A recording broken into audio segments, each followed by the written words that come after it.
মাত্রা স্পর্শাস্তু কৌন্তেয় শীতোষ্ণ সুখ দুঃখদঃ আগম পায়িনঃ নিত্যাস্তাং স্থিতিক্ষস্য ভারত।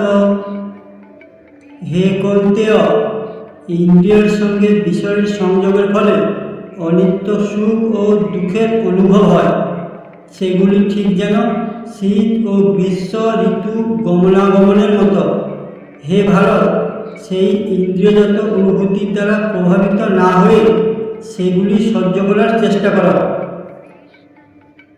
হে কুন্তিপুত্র, শীত গ্রীষ্ম সুখ দুঃখ অনুভব করতে পারা ইন্দ্রিয় বিষয়ে সংযুক্ত উৎপত্তিগত বিনাশী অনিত্য। তাই হে ভারত, এটা তুমি সহন করো যেটা আমাদের ইন্দ্রিয় অনুভব করে। ওই শীত গ্রীষ্ম সুখ দুঃখ আসে আর যায়, সবসময় স্থির থাকে না। আমাদের অনুভূতির মাধ্যমে আনন্দ দুঃখ ক্ষুধা এসব অনুভব করি, কিন্তু এসব আমাদের শরীরের সাথে সম্পর্কযুক্ত, যা একসময় বিনাশ হয়।